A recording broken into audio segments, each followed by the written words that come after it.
Hello, welcome back once again.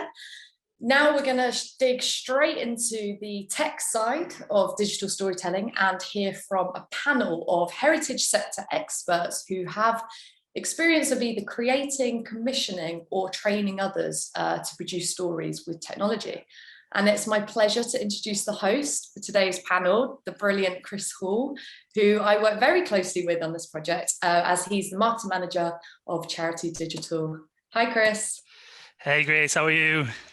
I'm good. How are you? Yeah, I'm all right, thanks. I'm all right. Well done on hosting. You're doing a great job. Loving it. Oh, thanks. Yeah, it's usually you that does this, setting high standards. So smash right through them. Honestly, you've been great to watch. Thank you. Thank you. I'll leave you to introduce yourself and our guests.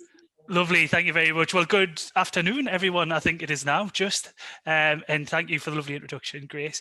I must start by apologising, to be quite honest, for looking a bit strange in this setup. A lot of my Alliance colleagues here know that I've recently moved house and been having a few issues.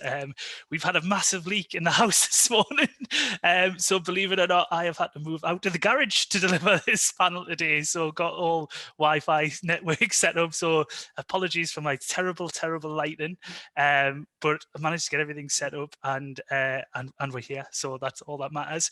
I do believe that it's probably going to be the first ever Heritage Digital panel that will be delivered from a garage. I'll be writing that one into the history books afterwards. But yeah, anyways, enough about me whinging. There's been plenty of that over the last few weeks. So we're here today for an incredible panel. You know, we've already heard about the art of storytelling from the frankly incredible Andrew Davis earlier. But now we really want to dive into the tech and the sort of people side of it and the people in the tech that sort of facilitate and sit behind those really amazing stories. You know, the way we tell the stories is always evolving. Oral storytelling has kind of moved from the Iliad to iTunes. Visual storytelling has gone from cave or garage walls, let's say, to social media wall posts. And written storytelling has gone from those sort of original hieroglyphic stone and gold tablets to what we now know today as our handheld tablets. This evolution sort of way outdates the pandemic, but it's sort of undeniable to say that the closure of heritage sites over the past year has really brought about new and unique ways of connecting with our audience. From online plays to immersive virtual reality walkthrough experiences, online museum tours to audio blogs and vlogs, the different ways we tell stories, the tech and the creativity behind them has truly blossomed. And this is why we saw fit to bring you this incredible panel today, to not only share their experiences of tech-driven storytelling, but to also discuss how it can be applied to any and all heritage organisation, no matter size, scope or budget. But before I introduce the amazing and wonderful panel, I do want to remind you that we will be taking questions from the audience. So if you do want to submit one at any time, please do so by hitting the little Q&A box at the bottom sort of right of the screen. Looks like two speech bubbles overlapping. Hit one in there anytime and I'll get round to it if I can. So joining me today, kicking us off first, we have the amazing Tamsin Shasha from, she's Artistic Director of Actors of Dionysus. Tamsin, why don't you tell me a little bit about yourself and your organisation? Oh, hello, everyone. I'm Artistic Director of Actors of Dionysus. We're a theatre company that's been going, over 25 years, and we specialise in new adaptations of ancient Greek comedy and tragedy and new writing inspired by myth. And we've just put on a festival, an outdoor festival in our garden as part of the Brighton Fringe.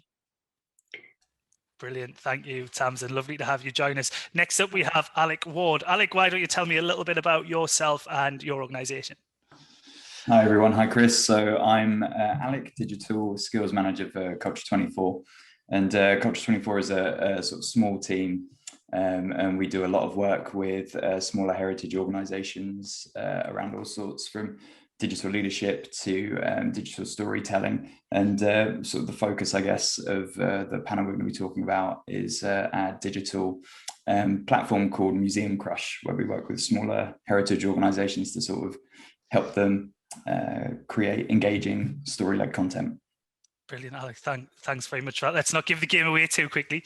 We'll come back to that story very, very soon. And last but by no means least, we have Amy Shakespeare. Please, would you mind telling everybody out there a little bit about yourself? Hi, yeah, I'm Amy Shakespeare. I'm the Innovation Manager at Cornwall Museums Partnership. So I head up our research and development, which mainly looks at how museums can use immersive technology to innovate museum practice. Cornwall Museums Partnership exists to create positive social change with museums. And you might not know that there are over 70, possibly more like 100 museums in Cornwall, which is one of the most for any county in the UK. So we work with all of them on various projects and programmes. Brilliant. Thank you, Amy. Well, first of all, thank you everyone for joining us today. It's an absolute pleasure to share this panel with you. And now I guess that we all know each other a little bit, we can dive straight in. So you've all obviously been asked to join this panel because of the amazing work you've been doing with the tech-driven sort of storytelling. But before we dive into that, and there'll be plenty of time for us to do that, so don't worry. I really want to set the scene a bit and chat a little bit more about tech's role in the evolution of storytelling. As I kind of mentioned in the introduction there, everything's changed. The way we tell stories already has gone from books to audio books now, or podcasts even, and webinars and events like this. We've also had the sort of visual art change from sort of, like I said, at the time, the cave walls and the old sort of tapestries and things like that have changed into videos and infographics and really cool social media posts. And even the sort of written storytelling have gone from those sort of stone tablets, as I said, to iPads and phones, for lack of a better analogy. And I guess a great place to start, is with a nice, tough but broad question, and that is, how do you think tech has impacted storytelling in the heritage sector? And Amy, I'm gonna go to you first on that one, since I started last with you last time. Fairness. Yeah, I think it's fair to say that storytelling in the heritage sector has been pretty static for quite a long time. That's not a criticism of anyone, it's just kind of what was available, the kind of traditional panels and labels. And I think it's fair to say that there was a recognition that doesn't work for everyone in terms of accessibility, but also in terms of engagement, and engaging different and new audiences.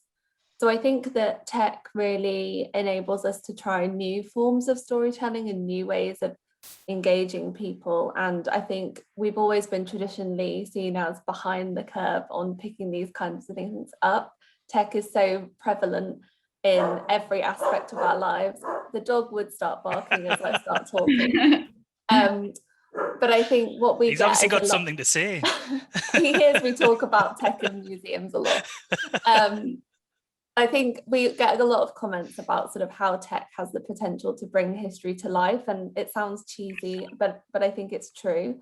There's so much potential in our collections and our stories, but it's not always easy to look at an object and know exactly what that story is, or to even see a label next to it and connect with that. So I think the emotional potential for tech and storytelling and what it can bring is really exciting.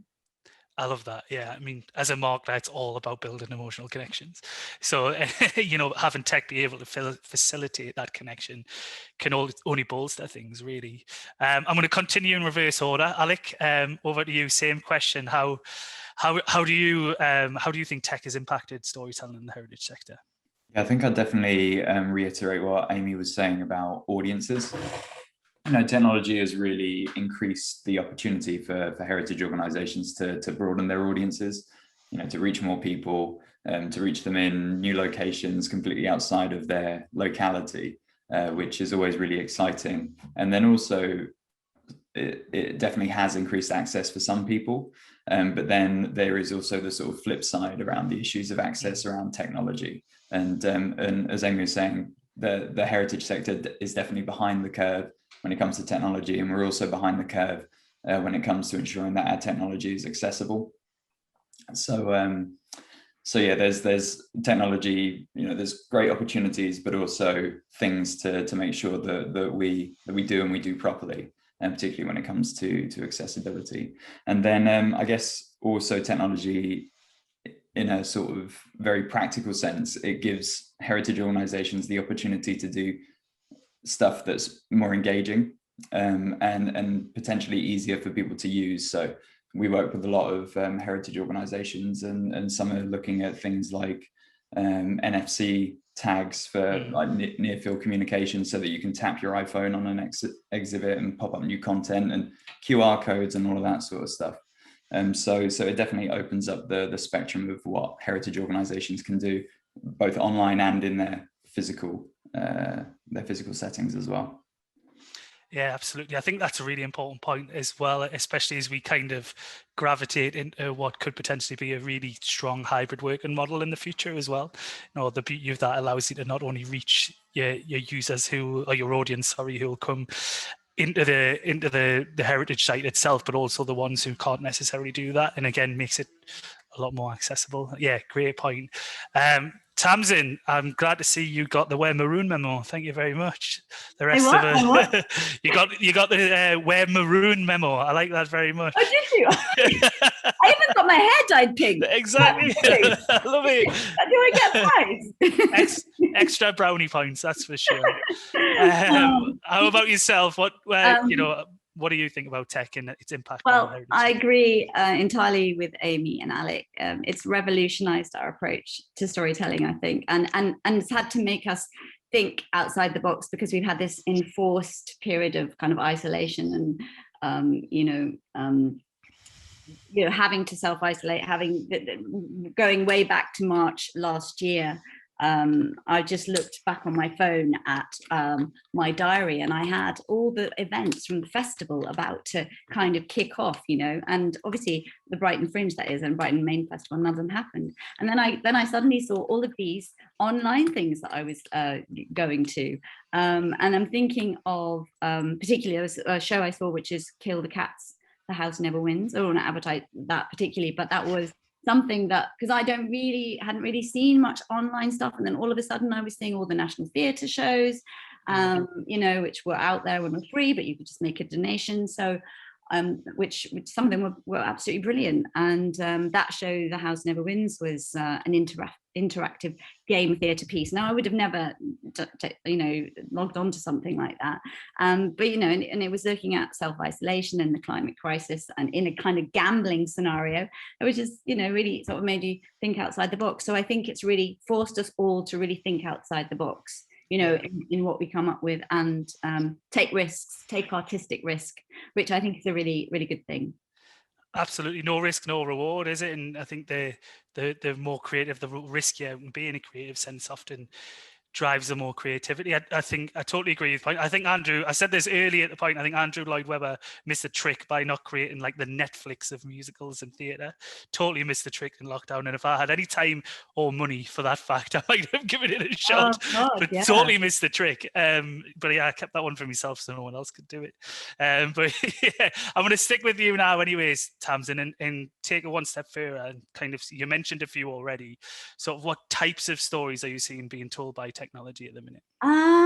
So that one was a good one. I'll put a link to that in the chat, because it was an award-winning one. I was watching a lot of shows. I've got a 9-year-old boy, so I was looking at things like Creation Theatre were doing quite a lot of really interesting work, and I know they won awards for their work. The Time Machine was one show that we saw. I think they did lots of Shakespeare. Now, they were known for their outdoor work, and they really quickly adapted and have put a load of output online, and have been rewarded because of it, which is great.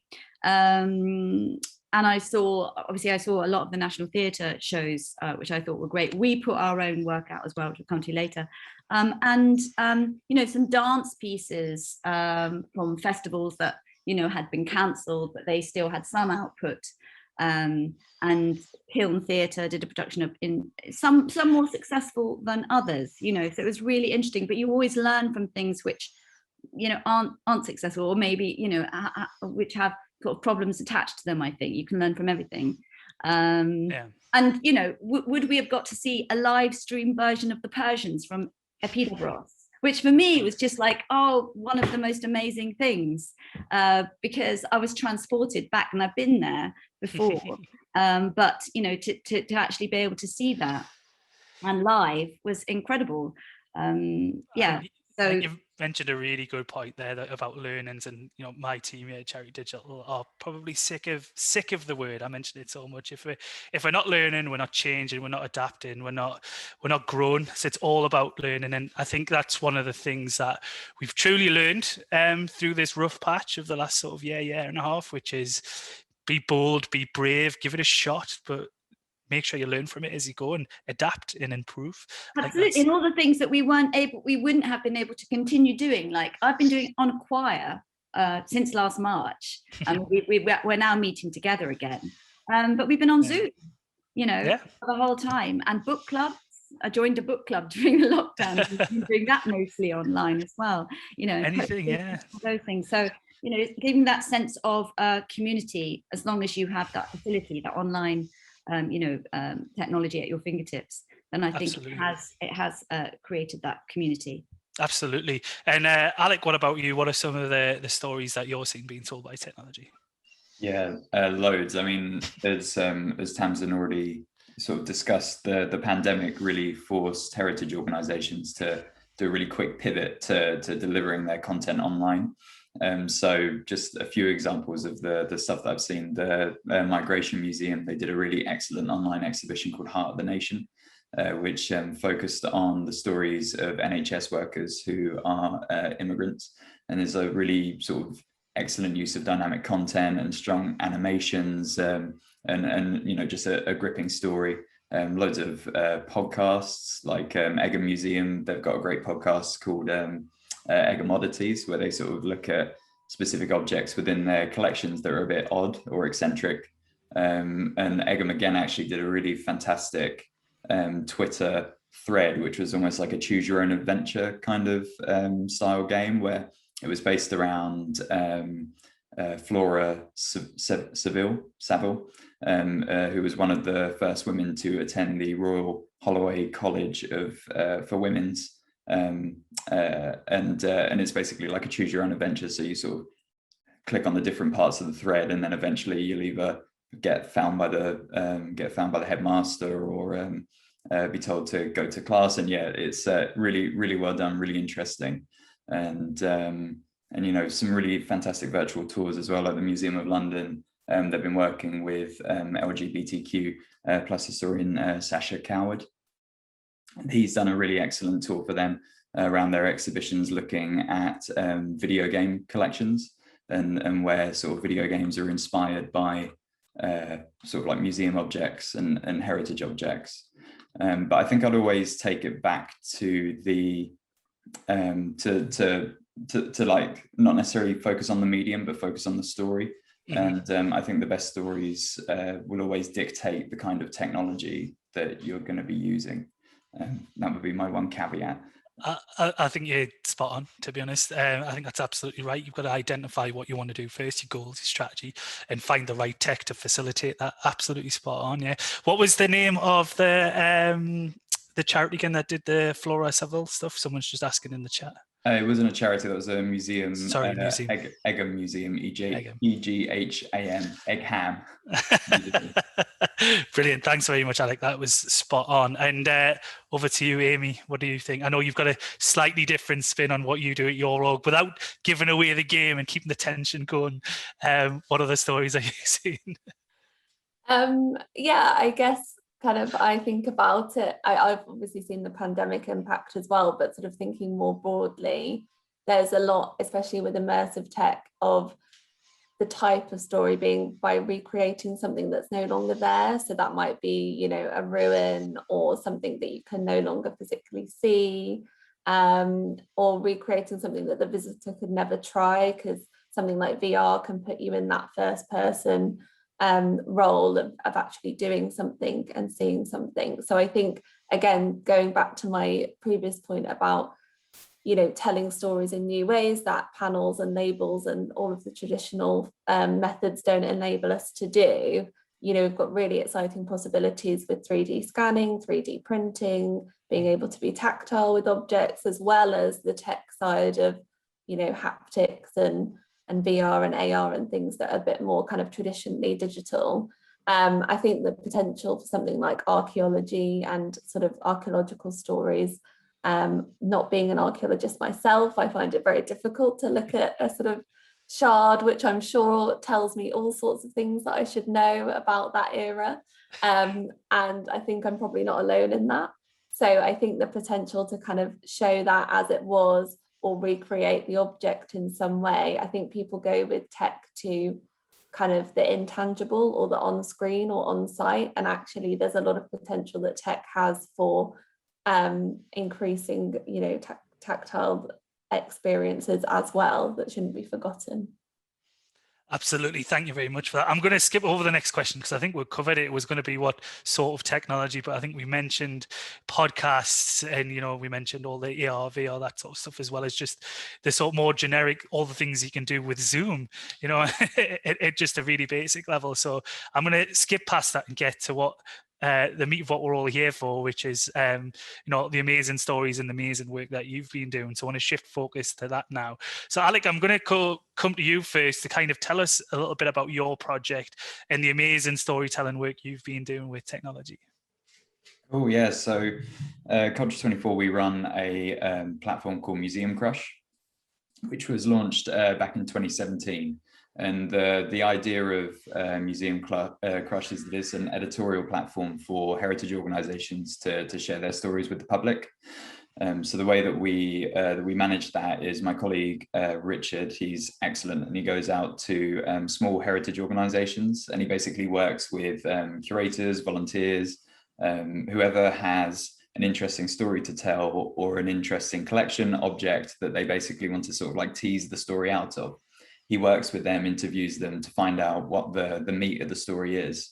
And then he works with them to create a sort of short piece of editorial content, which then goes onto our Museum Crush platform.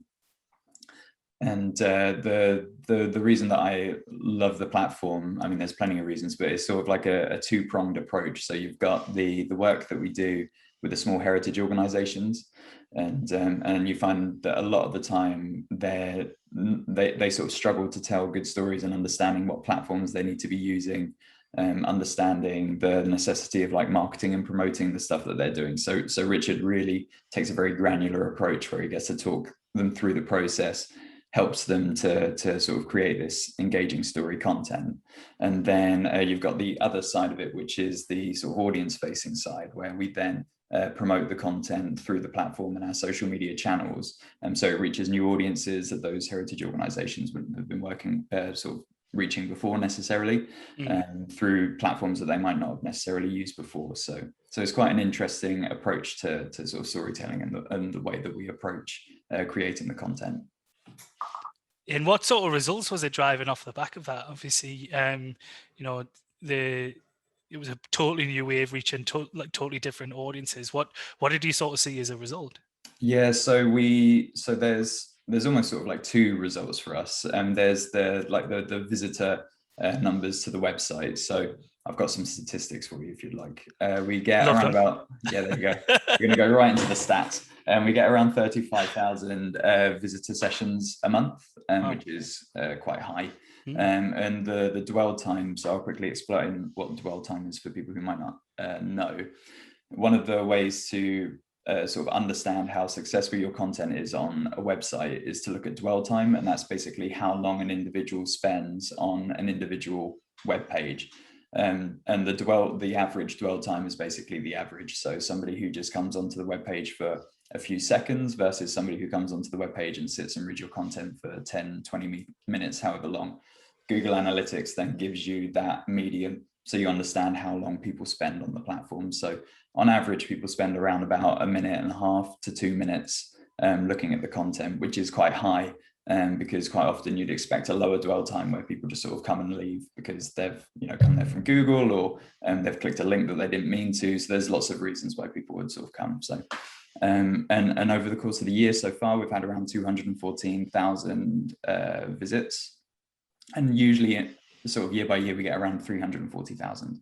Wow. And then the digest, which is the sort of mailing list that we have, where Richard curates all of the new content that's come to the platform and some of the sort of older content that's been on there for a while. He then sort of puts that into a digest that we send out through MailChimp, and that's got around about 15,000 subscribers. So yeah, quite a large audience. But the flip side of that, the thing that we're sort of really interested in, the key results, is working with the small heritage organizations. I've already mentioned it, but for us, even if it doesn't necessarily get thousands and thousands of views, going through the process with a heritage organization to sort of enable them to create these stories and use these platforms and see how their content can work in different ways in different places with different audiences is sort of the key focus of what we do and why we do it.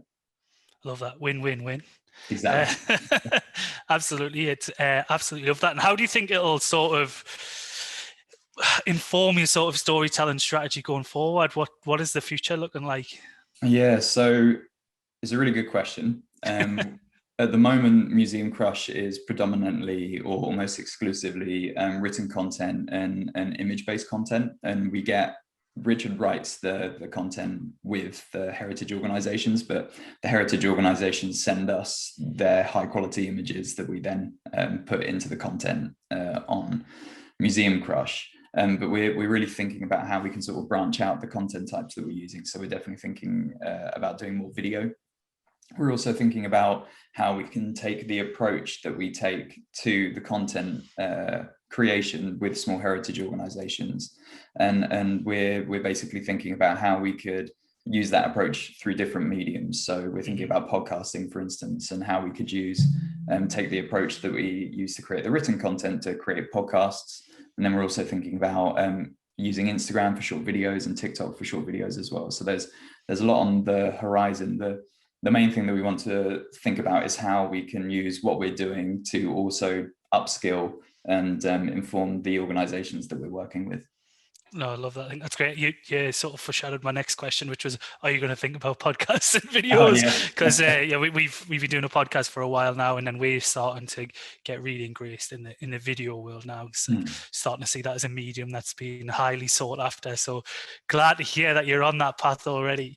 Tamsin, I'm going to move to you because I know your sort of project was motivated more by the pandemic, and I think it would be a really good time to share that. Tell us a little bit more about what you got up to. Okay, so we started a series called Daily Dose on March the 18th of last year. So it was actually a week or 6 days, 5 days before the government officially locked down. So it felt like we were almost saying to the government, you need to get your acting gear and pull the plug on normal existence.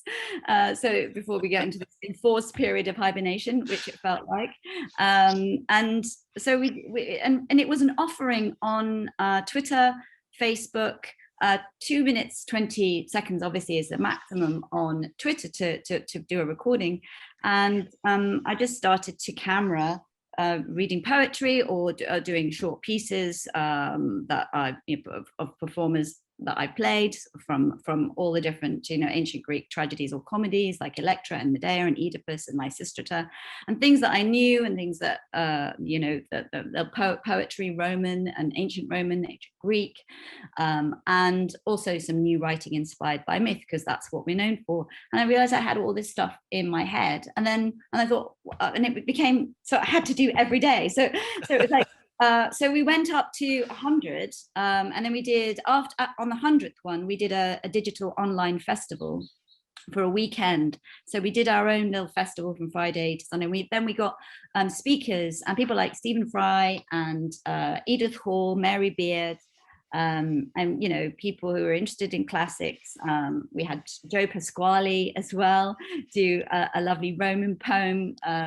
And we had a real sort of broad mix of faces and quite diverse group of people. And then obviously because actors, performers had been really struggling during this time, everyone was willing to get involved and do their own, to make their own offering. And then we commissioned 10 or 11 artists and paid them an amount of money to come to submit their ideas, and it could be film, it could be dance, it could be video animation, it could be lots of different things, a piece of music, and that was great. So that commissioned series.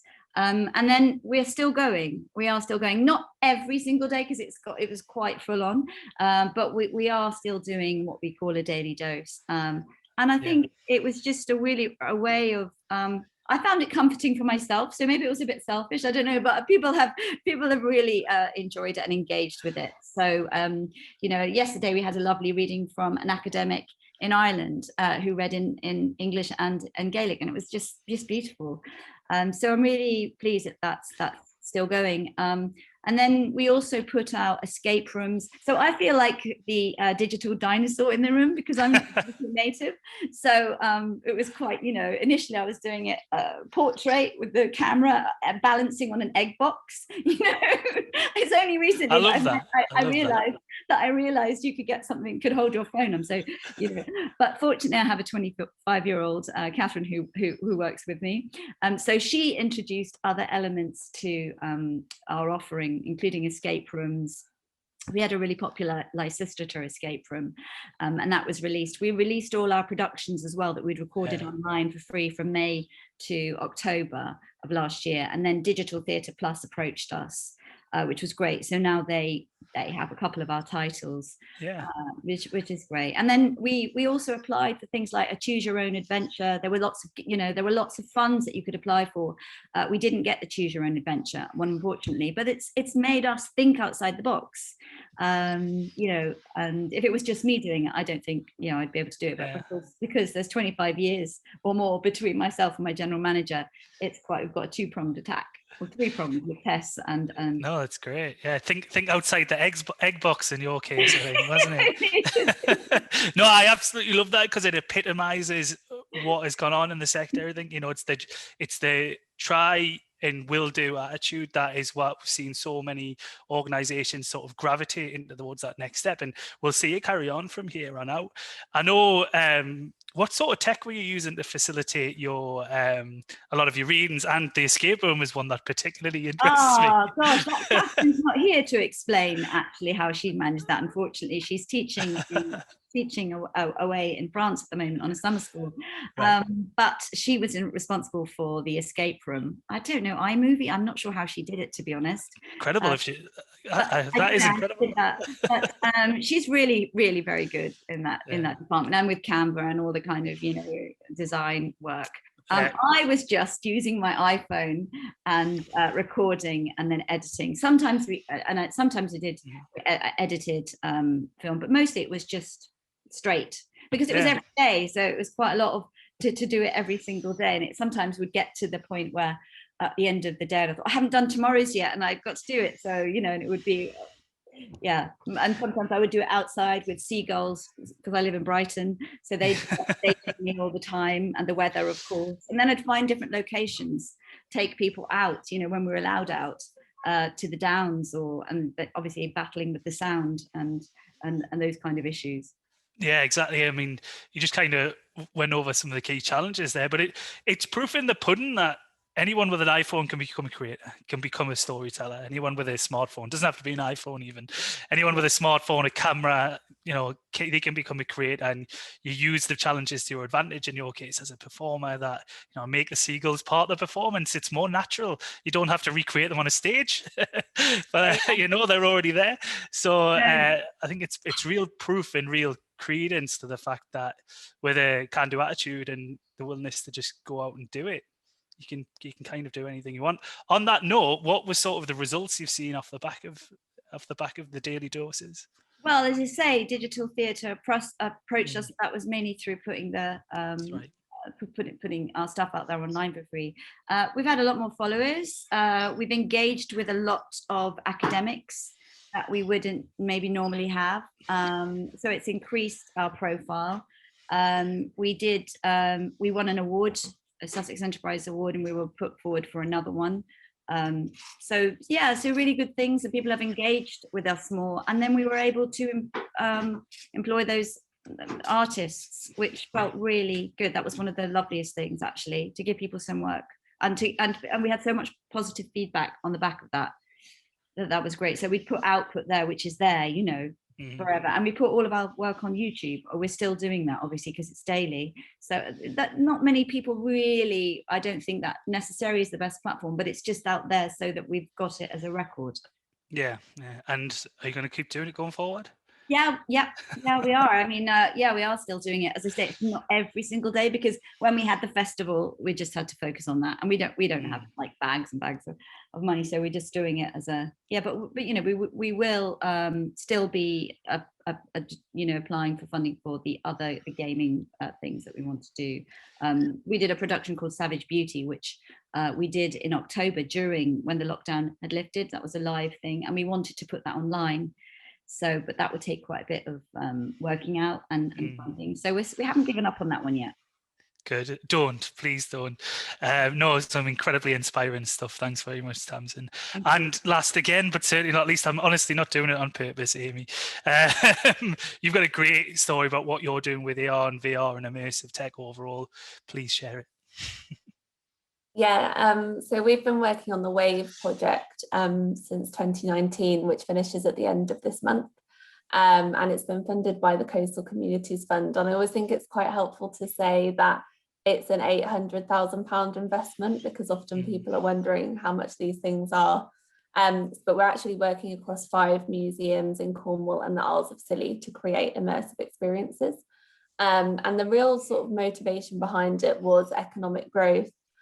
So the idea being that you increase footfall to the museums and you generate income for the local communities in sort of, you know, hotel accommodation spend, shops, restaurants, etc.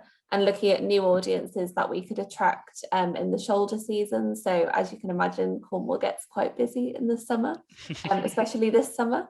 But in the winter, it can be a lot quieter. So yeah, we've basically created 2 VR experiences, 1 AR and 2 apps, and those have been created by Falmouth University's Games Academy, who've just brought their expertise in sort of making these things to the project, which has been brilliant. And we've really used kind of user-centered design throughout. So we started with focus groups and sort of looking at the target demographic, which was kind of millennials and Gen Zs. And looking at kind of how we engage them and what they're looking for, and actually found that they have really high expectations quite often because they've actually used some of the tech before, unlike other audiences. So that was a really interesting learning for us. And we then looked at, in the museums, some of them had old interactives which didn't work because the manufacturers have gone out of business and no one can fix it, or something like a classic kind of diorama. For instance, at St Agnes, they had one of the harbour, which is no longer there, but when you go down to the beach, there's a pile of rocks and it just looks kind of like a geological feature, like a rocky beach, but actually it's the old harbour wall. So how did we pick the kind of stories that we wanted to tell? It was basically stories that we wanted to tell in a better way than we're currently being told, and that these technologies offered. And I think, going back to Alec's point, that sort of user-centered design and leading with the stories rather than leading with the tech. We didn't go in with the aim of making 2 VR experiences. We went in with, we will make 5 immersive experiences, whichever they, you know, should be. So yeah, we've done that. We really feel like we've built sort of digital confidence. 2 of the museums we're working with are completely run by volunteers. So all 5 are incredibly small. One has 1 member of staff, the others have handfuls of paid staff, but 2 of them are completely run by volunteers. Most of the volunteers are kind of in that sort of retired age bracket. So looking at how we kind of built their digital confidence, we ran tea and tech mornings where we took lots of different types of technology for them to try. And we actually found that we had to rein them in after that, because they were like, we could do this, that and the other. We had limited budget and limited time. But actually what we found overall is that throwing people in at the deep end, so to speak, has completely boosted their digital confidence. At St Agnes, which is one of the volunteer run, they now have Wi-Fi, they've got a contactless donation point, they've got a chat bot, and now they're working on this AI on the Edge project, which is, you know, so cutting edge for both the technology and for museums. They've got the stuffed turtle that you're going to be able to kind of interact with and hear about their journey from the Caribbean and how they ended up in Cornwall and how that relates to kind of plastics and plastic pollution. So it's been a lot of our expectations that we set out with the project have changed. We thought it might be kind of potentially overwhelming for the museums, but the way that we've kind of managed it, it's actually been, I think we've had really positive feedback that it's been really, I don't know, it's really changed the way they think about how they tell stories and what they could do in the future. And now they're looking at how they tell other stories in their museums differently. And equally with the audiences, when we ran our user testing days, which was part of the user-centered design, so with the different levels of prototype, we found that different age brackets were actually really, really interested, really wowed by the technology. It was potentially the first time that they'd been using a VR headset. So actually changing our perceptions of what the bid was written with those millennials and Gen Zs in mind, and thinking about how these technologies can actually apply and appeal to a much broader age range. Yeah, there's so many positives in there. I love that. First of all, the user-centered design thing jumps out at me straight away. I think whenever you come from this sort of angle with tech or changing the way you tell the stories, you've got to be audience-led, you've got to be audience-driven, you've got to think audience first. If they're not happy, no one else wins, essentially. So it's all about being them focused. I think being able, and then the sort of narrative that's kind of been driven through the panel so far speaks to the charities. That's me passing over what I work in day to day, and sorry, the other museums, not charities, the other museums getting on board as well, and then seeing their journey is incredible. Also, that kind of speaks to that bold sort of transition again, where the force change is actually enacted this willingness and want and drive to do more with digital, to do more with technology. The turtle thing I absolutely love. I'm going to have to make a long trip to Cornwall to kind of find that eventually. My partner works for WWF, so when I told her about that, she went absolutely nuts. So definitely going to have to see that. I'm actually going to pick up on a question from the audience here, because I think it's super relevant to what you've just been talking about. It was from an anonymous attendee, and they are asking if the using immersive tech is achievable for smaller organizations. I know you obviously had mentioned that budget of 800,000. Is it possible for smaller charities to get involved with immersive tech, with VR, with AR? And if so, where can they get started? Yeah, I get asked that a lot, and I completely I completely think that it is. I know that it might sound daunting or it might sound expensive. I'm not going to say that it's cheap to do a VR experience, but there's lots of universities and lots of tech partners out there who are desperate to work with museums, who want to work with the collections and the stories that they have to tell. You know, we get approached a lot by different people that want to work with the smaller museums.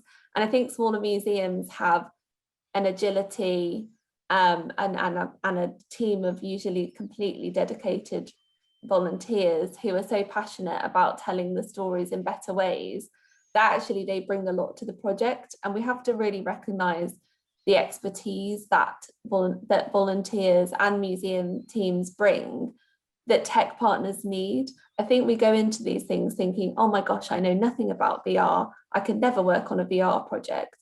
But actually they need our expertise to be able to tell the stories, to be able to have the historical accuracy, to be able to know how to work with museums, you know, the deadlines, the opening hours, all of those basic things that you think are basic working at a museum. I would say the best way to start is potentially to find a university partner or a tech partner. I think finding someone with shared values that shares what you want to achieve from your museum is the best way to start. And if you can find one that's flexible, who isn't tied to like, I have to create a VR experience. My one caveat to all of that would be, don't be someone's guinea pig. Don't be a place that someone trials a brand new thing and says they can get you a really good deal because they're going to offer it to you for free. Because I've spoken to some museums who have done that, and it hasn't been what they've wanted. It's got to really work for you and your space and what you want to do with it, not be something about World War II that someone at a tech company really wants to make and is going to shoehorn into your museum, because then you're not going to have a good experience. But yeah, please do get in touch with me, whoever sort of sent that in. I'll put my email in the chat because I'll be happy to talk more. Champion. No, that was great. Nothing to add to that. Absolutely nothing. I thought it was a great answer. Thank you very much for that, Amy. And you kind of answered what the next question I was going to ask. So I'm gonna move on to Alec with it. So how do you you touched on it a little bit, about putting people first, but how would you say other heritage organisations could go about finding the best tech to help tell their stories? I think it's a really good and a very difficult conversation question. Both. Because and Amy's already mentioned it, any good digital experience, be it high tech like virtual reality and augmented reality, or be it super low tech like using Twitter or creating a blog using WordPress, it always has to start with the content. The content, you always need to have an idea of what the content is, and what the structure of that content is going to be, in the audience that you're trying to approach with the content. So sort of saying, so always start with the story. Always start with the story and the content, and don't start with the tech. I think Amy gave some really good. I don't know if we lost Chris. Hi there. Sorry, I'm just jumping off mute. We have lost Chris, unfortunately, but we are just trying to get him back on. Alec, I feel like you were really in the swing of things there. So I know you were just about to pass on to Amy. So Amy, if you've got anything you want to add, or Alec, if you want to carry on, you're more than welcome to. Yeah, I was just going to say Amy's already touched upon it by sort of mentioning that for those that want to use immersive technologies, there's potentially loads of partners out there. I in my previous role, I used to work for an organization called Museum Development London. So I spent a lot of time working with and talking to very small museums. And the thing that I'd always reiterate is that the large organizations that make video games and virtual reality experiences, they spend hundreds of thousands of pounds, millions of pounds developing the story and creating the content, because they don't have that in-house. Whereas heritage organizations, you've got those stories, you've got the content, and you've got the objects that those organizations need to use. So you have power, and don't feel like you need to come begging and scrambling for them to work with you. You'll probably find that in a lot of instances they'll be absolutely enthusiastic to work with you and create those experiences.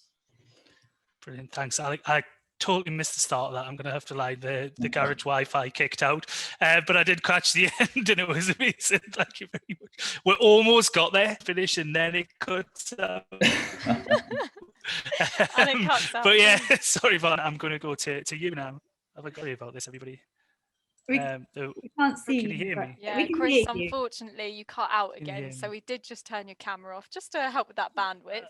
But if you've got another question that you'd like to ask the panel, please do go for it. Can everybody hear me okay? I'm totally sorry about this. Right, great. Tamsin, yes, I'm going to come to you with the same question. How I was worried you might with my very low tech egg box. But you give a very unique perspective, I think, for other charities who for that organisation, heritage organisations who are going for the same thing. What was your? If you've got a story to tell, like Alec was saying, you just tell it. It's got to come out, and that really was the impetus for me. It was like it had to come out, and it was great because I was like sharing it, but also finding out so much for myself, like a kind of edutainment, I guess. There was that aspect of it, and my bookshelf is just like swelling with books because that's how much of a dinosaur I am. I do have a tablet, but I do really like the old-fashioned tiny book. So I got loads of books and poetry anthologies and And I just wanted to share that. So yeah, it was very low tech compared to everyone else. But we did have, as I say, we did have those other options like the escape rooms and things that I wasn't so much involved with, but was very happy that we had that. Yeah. Brilliant. Yeah. Thanks. No, thanks very much for that. Really appreciate it. I'm gonna shift since we've only got sort of 8-9 minutes left. I want to shift to some audience questions now, because there's been a few come in. Starting at the top. What would Amy and Alex see as the most innovative examples of small heritage organisations adopting tech for storytelling, and what was the key steps for those organisations that opened up the possibilities for them? Amy, I'm gonna start with you first, if that's all right. Yeah, I can. Well, obviously, I've talked about Wave, so I can sort of say that, yeah, we've got an augmented reality experience at Loo, which is the other museum that's run by volunteers, and they've got a tabletop 3D model of Loo Island, which obviously you can only walk to, I think, one day a year, so it's not very accessible for visitors. And they've worked with the university to create an experience where you hold tablets up and you basically follow a game around the island when there was a monastery there, and you're following monks, and you're creating a tincture to help cure a fellow pilgrim's seasickness, and along the way learning about Loo and the legends that Jesus once visited and why the monastery is there. So they've worked really well. And I think, again, like I said, the process for them was kind of getting involved with the project, having the tea and tech morning to build sort of the confidence. But we've also worked on another project, just to give a different example, which is the Cornish Tales project, where we've created an immersive and interactive narrative experience using smart speakers. So it's completely, audio led. There's no visuals to it, but you can access it on your Google Home or Amazon Alexa, or even just a smartphone. And that's using the oral history recordings and music archives of St Ives Archives, which is completely volunteer run, Cress and Kernow, which is sort of the main Cornish archives, Cornish Museum, and Cornish Music Archives, which is volunteer run, and where's the other place? PK Porthcurno, which is a museum in the southwest of Cornwall. And with that, we were lucky enough to get funding from the Museums Association Esme Fairbairn Collections Fund. But on that one, we're actually working with a tech partner. And what's been really innovative about that is we've looked at, again, that was more problem solving. So these archives and museums had oral histories that they'd collected and they wanted to do something with, and some of them either sat on a really clunky website where you had to click through thumbnails and know what you were looking for, or you had to go into the archive and specifically ask for the kind of information you were looking for, and it may pull up one of these oral history recordings. So that was really brilliant. And we worked with a local company called High Nine, who again really share values and want to work with the cultural sector. And that's developed into a really fruitful partnership where we've created Cornish Tales, and we're also looking at how we take that further. And now those small archives and museums are now being asked by other museums, we've got oral histories, how did you get involved in that? What do you do with that? So those are a couple of examples from kind of my neck of the woods anyway. And Alec, any from you? Yeah, I mean, I already mentioned Egham Museum, but I do think that it's a really great example of how, I mean, Twitter is an innovative platform in itself, but the way that they used the platform was innovative, an innovative approach to a tweet. And that's, again, something that I like to, whenever I talk to smaller heritage organizations, I think innovation should be context-based. You know, what's innovative for a large organization like the British Museum would, you know, for many smaller organizations be outside of something that they'd be able to do in-house, even though Amy's already shown that that's not always true. I think innovation should always be context-based. So if it's something that you've not done before, and if it's a platform that you've not used and a way of telling a story that you've not done before, then that is, that's innovative. It's an innovative approach to telling your stories in a way that you've not done it before.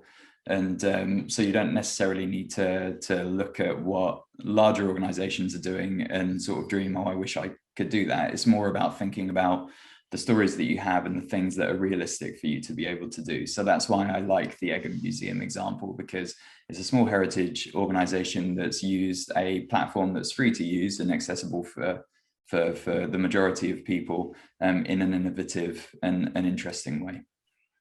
Brilliant. Thanks very much. Got time for one last question, and I'm going to take it and mold Eleanor's question a little bit. She says that tech and tea mornings sound fabulous. I work at a cathedral, so also have lots of retired people volunteering. How did you encourage people reluctant to go near tech to give it a go? And I want to broaden that out to the panel about how have you been able to get buy-in for only specific tech projects? Since it was directed at you, Amy, I'm going to start with you first. Yeah, it's a great question, because people don't just turn up because you put tea and cake on, although it was a big poll. Make sure you have good cake. I think for me, it's about drawing upon, so it depends who you're trying to get the buy-in of. If it's kind of an organization or board or something like that, tying it to strategic objectives and showing how it fits in with the broader plan of whatever your vision or mission is, and how it can enable you to tell stories better, to showcase collections, build new partnerships, attract new audiences, or like the Wave project attract audiences at a different time of year. Or if you're trying to change the perception of your organization, I think engaging with tech, as Alex said, in whatever context that is for you. If you've never had a Twitter presence, then that's going to change the perception of your organization. But if you want to do something different on site, that's also going to have an impact. I think you can go from the base of like how it will increase visitor numbers to how it will increase spend in other places. In terms of the volunteers, what we really tried to do was involve them in the whole process. So we had, I'm very open about the fact that we had some more tense meetings at the start of the project, because they were very skeptical, some of them, about using technology, and I think they'd be happy for me to say that. They didn't see, how it would fit in, especially when they've got very small spaces, which I imagine the cathedral is not, but in the museum, very small spaces. And so really drawing upon their passion and what stories they wanted to tell, and bringing them into that process and saying, okay, if you told that story in any way that you could, how would you do it? What do you want to bring out about that? And not being afraid to, just accept the challenges and kind of bring them in the whole way along, because actually the payoff at the end is really worth it. Yeah, no, great advice. And Tamsin, any comments from you? Oh, I didn't mention that we'd done a whole series of educational workshops online, which we'd never done before, and that was really successful. Mark was running them, and sometimes they were to mostly they were to students who were isolated in their own rooms, and then we did ones when they were back in a whole room, and we had to remedy some tech issues there, but it worked, and they were very popular, and we got really lovely feedback from them. And that's kind of made us think about a project that we want to do with younger kids, a Key Stage 2 project about myths and heroes, and kind of going back to stories of, for example, the myth of Ariadne, and telling it from or Theseus and the Minotaur, and telling it from Ariadne's perspective, because she's just usually seen as a sidekick. So with a kind of feminist slant on it, and looking at different characters. So that's really made us have to think about, and I think this period has, the Daily Dose, and that has made us, approach that, and it's made us look at different creative kind of responses to that. Right. And all the best of that. That's one of my favorite stories of the Greek with Theseus and the Minotaur. We just did a version in the garden, so that was good. Amazing. And like any final quick thoughts on how to get a buy-in from stakeholders? have a good pitch. I think. People say, you know, in like business, they always talk about the elevator pitch, but you know, it's something that if you're able to explain the thing that you want to do concisely and in clear and understandable language that anyone could understand, then do it, and don't necessarily focus on the cost. Focus on the audience and the benefit. The other piece of advice somebody gave me once is don't focus on the things that will happen if you do it. Try to also focus on the things that will happen if you don't. Yeah. So you know what's going to happen if you don't do it. Absolutely brilliant, and a perfect note to finish on. Thank you, Amy, Tamsin, and Alec for joining us today. You were incredible, and sorry if we didn't get around to your questions. Thanks, Alec, for already picking up on one. Sorry, and I'll hand you back over to the lovely Grace. But thank you very much. It's been a pleasure.